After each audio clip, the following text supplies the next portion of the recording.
The year was 793 AD, and the morning mist hung thick over the North Sea as dragon-headed longships cut through the dark waters toward the English coast.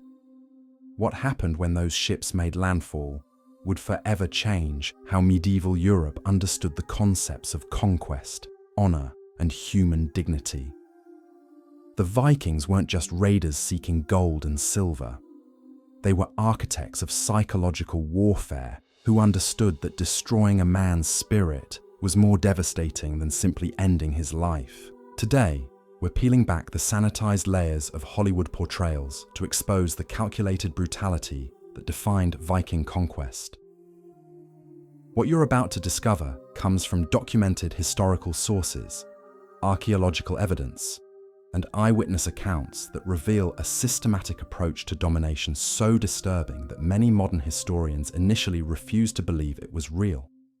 This isn't a story about random acts of violence.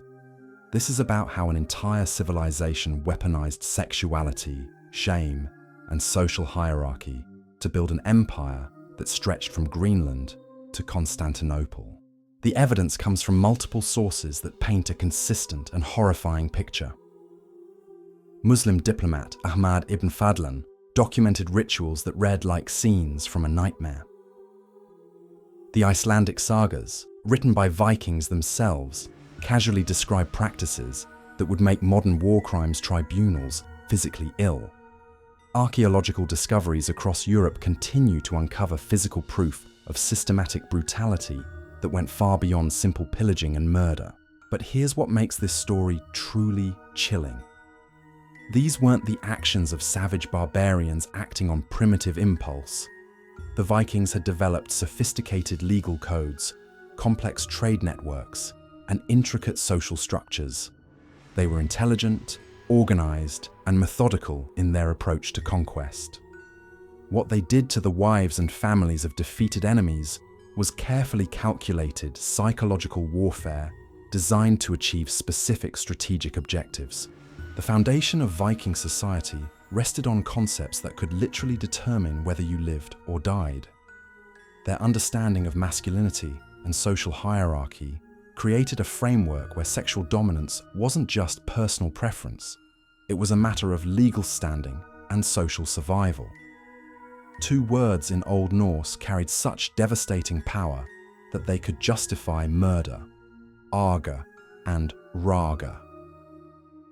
These terms described men who were sexually passive or displayed feminine characteristics, and being labelled with either was considered grounds for homicide under Viking law. Imagine living in a society where questioning someone's sexual performance could legally result in your death, where your position during intimate encounters determined your standing in court, your right to own property, and your ability to carry weapons.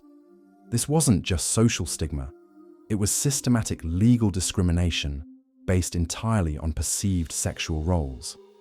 Men accused of being sexually submissive could lose citizenship rights, inheritance claims, and even the protection of the law itself. This obsession with sexual hierarchy created a feedback loop of violence that shaped every aspect of Viking culture. Warriors had to constantly prove their dominance through increasingly aggressive displays of masculinity. Any hint of weakness, gentleness, or submission could trigger conflicts that destroyed entire families. The Icelandic sagas are filled with blood feuds that began over sexual insults and ended with dozens of corpses scattered across the Nordic landscape. Women could weaponize these concepts with devastating effectiveness. The historical records describe wives who destroyed their husbands' reputations by publicly questioning their sexual adequacy. One documented case tells of a woman who divorced her husband and ruined his social standing simply by claiming he was too gentle in bed. In a culture where masculinity was literally a matter of life and death, such accusations carried the force of a death sentence. When Viking longships appeared on foreign shores, they brought this twisted social framework with them as a weapon of conquest. The raiders understood that breaking a community's social bonds was more effective than simply killing its defenders. They developed techniques specifically designed to humiliate and degrade their victims in ways that would prevent them from ever returning to normal life, even if they survived the initial assault. The concept of enaid represented the ultimate form of social destruction in Viking culture. This involved marking enemies as sexually conquered through ritualized violence that went far beyond physical harm. Defeated warriors, especially leaders and nobles, faced systematic humiliation designed to strip them of their masculine identity and social standing. The sagas describe practices like negsla, or shame stroke, deliberate wounds inflicted on defeated enemies' buttocks to symbolize sexual conquest and domination. These weren't random acts of cruelty. They were calculated psychological operations designed to achieve specific strategic outcomes. A sexually humiliated leader couldn't return to his community with his authority intact. His own people would often reject him because he had been marked as unmanly, according to Viking cultural standards. Some victims chose suicide rather than live with the shame, while others became permanent outcasts, wandering between communities as living advertisements for Viking dominance. The systematic nature of this approach becomes clear when examining how Vikings organized their raids and conquests. They didn't just attack randomly, they studied their targets, identified key social structures, and developed specific strategies for dismantling them through sexual violence and humiliation. The goal wasn't just to win battles, but to psychologically destroy entire communities so thoroughly that resistance would become impossible. Archaeological evidence from across Europe supports these historical accounts with disturbing consistency. Excavations of Viking conquest sites reveal patterns of violence that extend far beyond normal warfare. Bodies show signs of ritualized mutilation that matches the descriptions found in the sagas. Mass graves contain evidence of systematic sexual violence against both men and women, with clear indications that these acts were performed as public displays rather than private crimes. The scale of Viking human trafficking operations reveals how deeply sexual exploitation was integrated into their economic and military systems. Major trading centres like Dublin and York became massive slave markets where captured people were sorted and distributed based on their potential for intimate exploitation. Archaeological surveys suggest that up to 30% of some Viking settlements consisted of enslaved individuals, many of whom had been specifically selected for sexual purposes. The legal frameworks Vikings established in their conquered territories reflected these priorities with chilling clarity. While free Viking women enjoyed unprecedented legal protections against unwanted sexual advances, enslaved individuals had no rights whatsoever. The same legal codes that made rape of a free woman punishable by death treated sexual assault of enslaved people as minor property damage, requiring only a small fine paid to the owner. This two-tier system wasn't an accident or oversight. It was a deliberate strategy designed to reinforce social hierarchies through sexual control. By giving free women extensive rights while denying any protection to enslaved individuals, Viking society created a stark contrast that made freedom precious and slavery absolutely degrading. Every free woman's ability to refuse intimate advances made every enslaved woman's inability to do so even more pronounced and psychologically devastating. The sophistication of these systems reveals how thoroughly Vikings had analyzed the relationship between sexuality, power, and social control. They understood that sexual violence could be used not just as a weapon of war, but as a tool of ongoing governance. Communities that had experienced Viking sexual practices often surrendered without fighting, rather than risk subjecting their people to such treatment. The mere threat of these practices became as effective as actual military force. What makes this historical reality even more disturbing is how Vikings documented and celebrated these practices in their own cultural works. The sagas don't present sexual violence as shameful or regrettable. They describe it as natural and praiseworthy behavior that demonstrated proper masculine values. This normalization helped ensure that such practices would continue across generations and spread to every territory Vikings controlled. The wedding ceremonies of defeated enemies became theaters of systematic humiliation that served multiple strategic purposes beyond simple conquest. When Viking forces overran a territory, they didn't just seize wealth and territory, they deliberately targeted the most sacred rituals and social bonds that held communities together. Marriage ceremonies, which represented the foundation of social order in medieval societies, became opportunities for Vikings to demonstrate their complete dominance through calculated desecration. Captured noble families faced a particularly horrifying fate that was designed to maximize psychological impact on the broader population. When Viking raiders conquered a settlement, they would often force the surviving nobility to witness the violation of their most cherished customs.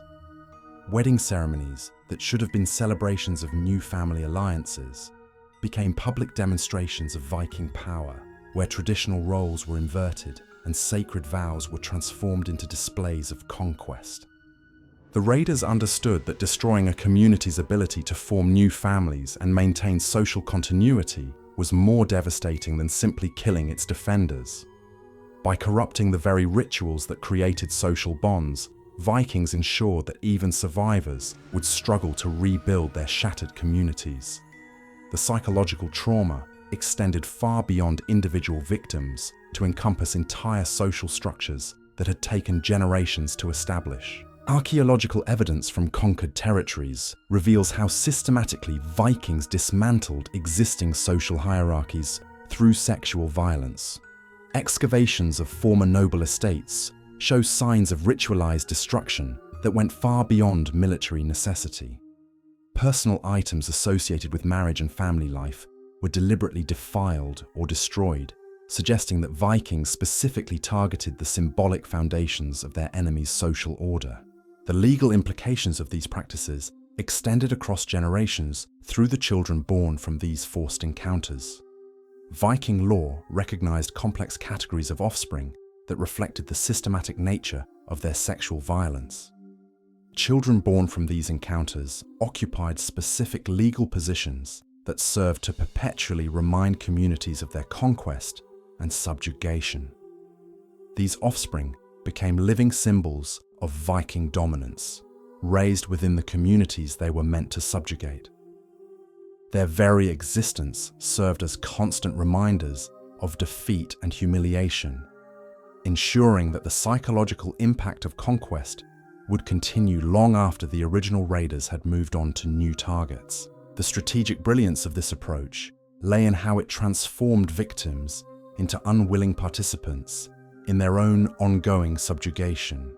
The systematic nature of Viking sexual violence becomes even more apparent when examining how they adapted their practices to different cultural contexts. In Christian territories, they specifically targeted religious institutions and ceremonies, understanding that corrupting sacred rituals would have maximum psychological impact. Monasteries and convents faced particular brutality because Vikings recognized that attacking religious celibacy would shock Christian communities more profoundly than conventional warfare. In pagan territories, Vikings modified their approach to target whatever local customs and beliefs were most sacred to the population. This cultural adaptability reveals sophisticated intelligence gathering and strategic planning that went far beyond opportunistic raiding. Vikings studied their enemies' social structures specifically to identify the most effective ways to destroy them through sexual humiliation and violence. The economic dimensions of these practices created self-reinforcing cycles of exploitation that funded further expansion. The slave markets that developed in Viking territories weren't just sources of labor, they were integral parts of a systematic approach to conquest that used sexual exploitation as both weapon and economic engine. The profits generated from human trafficking helped finance larger military expeditions, creating a feedback loop where sexual violence directly enabled further territorial expansion. The sophisticated record-keeping systems Vikings developed to manage their human trafficking operations reveal the industrial scale of their sexual exploitation.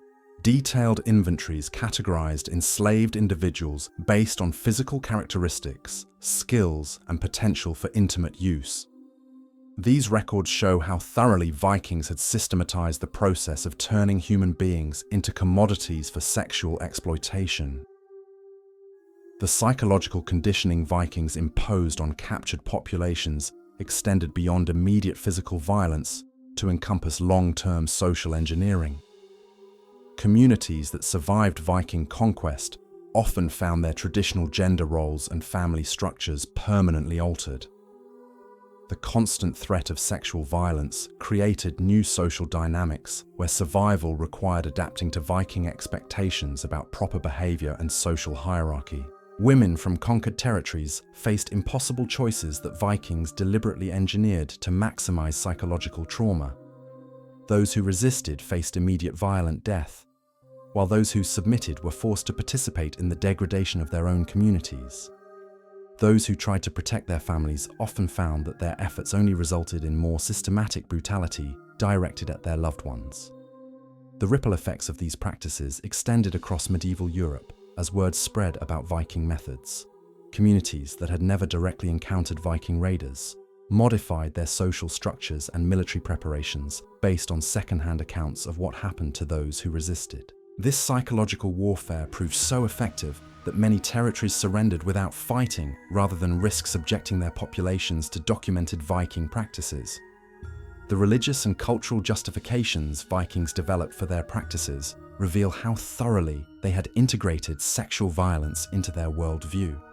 Rather than viewing these acts as regrettable necessities of warfare, Viking culture celebrated them as expressions of divine favor and masculine virtue.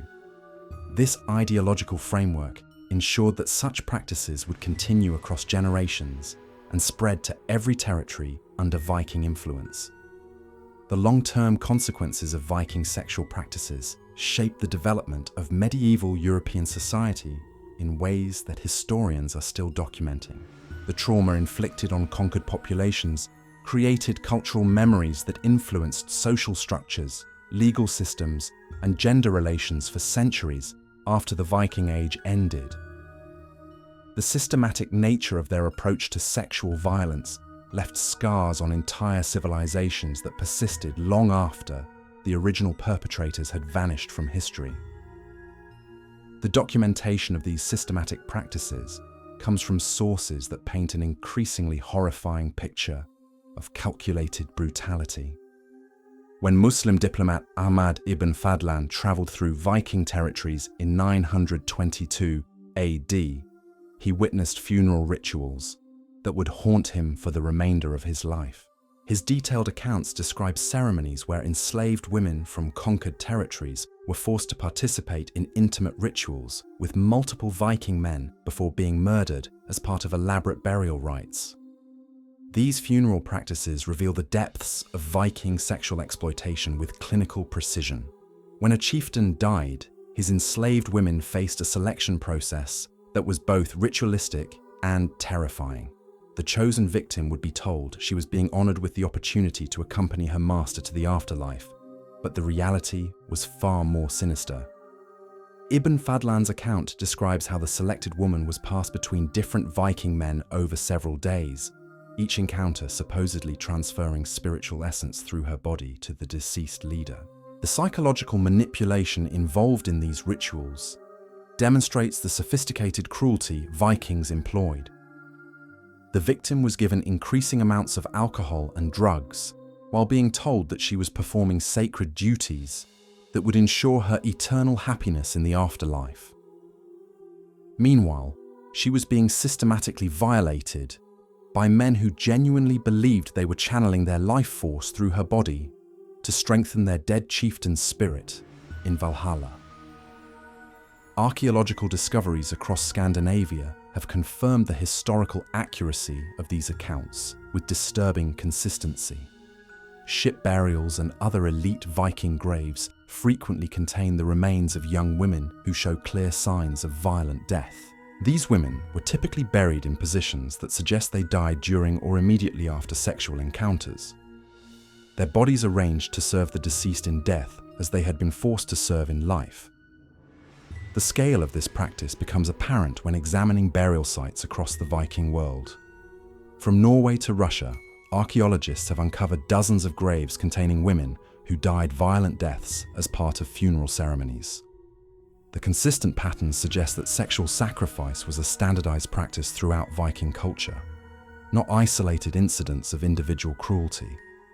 The wives of defeated enemies faced particularly elaborate forms of ritualized degradation that served multiple purposes beyond simple conquest. Viking raiders developed specific ceremonies designed to transfer the social status and spiritual power of conquered leaders to themselves through the systematic violation of their enemies' wives. These weren't random acts of violence, but carefully orchestrated rituals that followed established patterns and procedures. The process typically began with the capture of high-ranking women from defeated communities. These women weren't just enslaved. They were subjected to elaborate ceremonies designed to strip them of their former status and transform them into symbols of Viking dominance. The rituals involved forced participation in Viking religious ceremonies, where they were compelled to renounce their former gods and accept Viking spiritual authority. The transformation was both physical and psychological. Captured noble women were forced to wear Viking clothing and adopt Viking names, effectively erasing their previous identities. They were then assigned to specific Viking warriors who would use them in ongoing rituals designed to maintain their masculine status within Viking society. These arrangements weren't temporary. They became permanent relationships that lasted until the women died or were killed. The children born from these forced relationships occupied specific legal categories that reveal the systematic nature of Viking sexual exploitation. These offspring weren't considered fully Viking, but they also weren't classified as ordinary slaves. Instead, they held intermediate positions that served to remind everyone of the conquest that had created them. Their very existence became a form of ongoing psychological warfare against the communities their mothers had come from. The Viking legal system developed elaborate codes governing the treatment of these women and their children that reflect the calculated nature of their approach to sexual violence. Different categories of captured women faced different types of exploitation based on their original social status, physical characteristics, and perceived usefulness to their captors. Noble women faced more elaborate and prolonged degradation precisely because their higher status made their fall more psychologically devastating to witness. The economic aspects of this system created incentives that encouraged even more systematic exploitation. Captured noble women commanded higher prices in slave markets, specifically because buyers understood that owning the former wife of a defeated enemy provided ongoing psychological satisfaction. The market value of these women was directly tied to the humiliation their enslavement represented to their former communities. Viking merchants developed specialized knowledge about the backgrounds and origins of their human merchandise, maintaining detailed records that allowed buyers to understand exactly whose dignity they were purchasing. These records reveal the industrial scale of Viking human trafficking and the systematic way they turned human suffering into profitable commodities. The long-term consequences of these practices extended far beyond immediate victims to reshape entire societies across medieval Europe. Communities that survived Viking conquest often found their social structures permanently altered by the trauma of systematic sexual violence. Traditional marriage customs, inheritance laws, and gender roles all evolved in response to the psychological wounds inflicted by Viking practices. The cultural memory of these experiences influenced European attitudes toward warfare, conquest, and social hierarchy for centuries after the Viking Age ended. The fear of sexual violence became so deeply embedded in medieval European consciousness that it shaped military strategies, architectural designs, and social customs across the continent. Castles were built with specific features designed to protect against the types of assault Vikings had perfected, and marriage customs evolved to provide better protection for vulnerable women. The religious implications of Viking sexual practices created theological crises that forced Christian communities to develop new doctrines about suffering, redemption, and divine justice. Church leaders struggled to explain how a just God could permit the systematic sexual violence that Vikings inflicted on Christian populations. These theological debates influenced the development of medieval Christianity and contributed to the eventual authorization of crusading warfare as a response to perceived religious threats. The psychological techniques Vikings employed in their sexual violence reveal sophisticated understanding of human nature that modern psychologists would recognize as systematic trauma induction. They understood that breaking someone's spirit required more than physical pain. It demanded the destruction of identity, social bonds, and hope for the future. Their methods were designed to create trauma so profound that victims would never fully recover, ensuring that Viking dominance would persist even after the raiders themselves had departed. The systematic nature of these practices becomes even more apparent when examining how Vikings trained their own people to participate in such violence. Young Viking men underwent initiation rituals that desensitized them to the suffering of others, while reinforcing cultural values that celebrated sexual dominance as masculine virtue. These training methods ensured that each new generation would continue and expand upon the practices of their predecessors. The bureaucratic systems Vikings developed to manage their sexual exploitation reveal the institutional nature of their approach to human suffering. Detailed records tracked the origins, characteristics, and assignments of enslaved women, creating administrative systems that treated human beings as interchangeable resources to be allocated based on strategic and economic considerations. The international dimensions of Viking sexual violence influenced diplomatic relations across medieval Europe, as foreign powers struggled to respond to systematic practices that violated every contemporary understanding of civilized warfare. Treaties and alliances were negotiated specifically to address the threat of Viking sexual violence, creating new categories of international law that attempted to protect non-combatant populations from the types of assault Vikings had perfected. The legacy of these practices continued to influence European society long after the Viking Age ended, creating cultural patterns and social structures that reflected the trauma of systematic sexual violence. The psychological scars left by Viking conquest shaped attitudes toward authority, gender, and social hierarchy that persisted for generations, creating lasting changes in European civilization that historians are still working to understand and document. The documentation becomes even more disturbing when examining how Vikings systematized the destruction of family bonds in conquered territories. They understood that merely killing enemy warriors left behind widows who could remarry and rebuild their communities. Instead, Vikings developed elaborate processes for ensuring that the wives of defeated enemies would never be able to return to normal social life, even if they somehow survived their captivity. The selection process itself was calculated psychological warfare. Viking raiders would force captured communities to witness the choosing of victims, deliberately separating mothers from children and wives from husbands in front of their terrified neighbors. This public spectacle served multiple purposes. It demonstrated Viking power while simultaneously destroying the social fabric that held communities together. Survivors were left with the knowledge that their inability to protect their loved ones had been witnessed by everyone they knew. Once selected, these women faced a systematic process of identity destruction that went far beyond physical violation. Vikings forced them to participate in rituals that symbolically severed their connections to their former lives. They were compelled to burn personal possessions, renounce their previous names, and publicly declare allegiance to their captors. These ceremonies weren't just cruel entertainment. They were carefully designed psychological operations that made it impossible for victims to maintain any sense of their former selves. The evidence we've examined today reveals a civilization that transformed sexual violence into an instrument of conquest more sophisticated and systematic than any military technology of its time. The Vikings didn't just raid for treasure.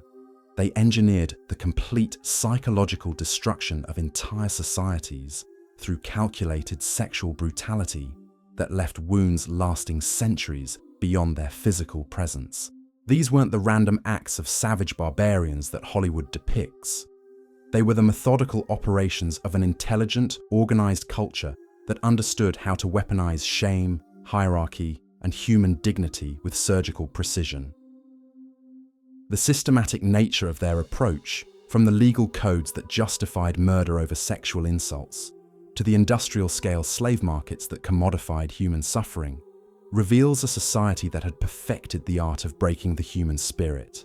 The wives of defeated enemies faced fates designed to be worse than death, because Vikings understood that creating living symbols of conquest was more psychologically devastating than simple execution. These women became unwilling participants in their own community's ongoing humiliation. Their survival itself a constant reminder of defeat that prevented any hope of recovery or resistance. Perhaps most chilling is how thoroughly Vikings documented and celebrated these practices in their own cultural works, treating systematic sexual violence not as necessary evil, but as expressions of divine favor and masculine virtue. They created a self-perpetuating system where each generation was trained to view human suffering as entertainment and sexual dominance as the highest form of social achievement. The psychological scars left by Viking conquest shaped European civilization in ways we're still uncovering. Medieval castle architecture, marriage customs, legal systems, and religious doctrines all evolved in response to the trauma these practices inflicted on entire populations. The fear they instilled was so profound that communities would surrender without fighting rather than risk subjecting their people to documented Viking methods. Today, as we peel back the romanticized layers of popular culture to examine historical reality, we confront uncomfortable truths about human nature and the exercise of power. The Vikings succeeded not through superior weapons or numbers, but by systematically destroying the social bonds and psychological foundations that held their enemies together. They understood that breaking someone's spirit was more effective than breaking their body, and they refined this understanding into an art form of calculated cruelty. The evidence from archaeological sites, contemporary accounts, and the Vikings' own sagas paints a consistent picture of systematic brutality that challenges our comfortable assumptions about medieval warfare and human civilization. These practices weren't aberrations. They were the logical extension of a worldview that celebrated dominance through sexual violence and treated human dignity as a commodity to be traded in slave markets. Understanding this history doesn't just satisfy historical curiosity, it provides crucial insight into how psychological warfare operates and how entire societies can be conditioned to accept and even celebrate systematic cruelty. The Vikings created a template for conquest through sexual violence that would echo through history, influencing conflicts and social structures long after their longships had rotted away. The wives and families of Viking enemies faced systematic destruction designed to ensure that even survival offered no escape from ongoing humiliation. Their suffering became the foundation upon which Viking society built its empire, and their stories remind us that the price of conquest is always paid by those least able to defend themselves. In examining this dark chapter of human history, we honor their memory while confronting the brutal realities of how power has always operated when unchecked by moral constraint.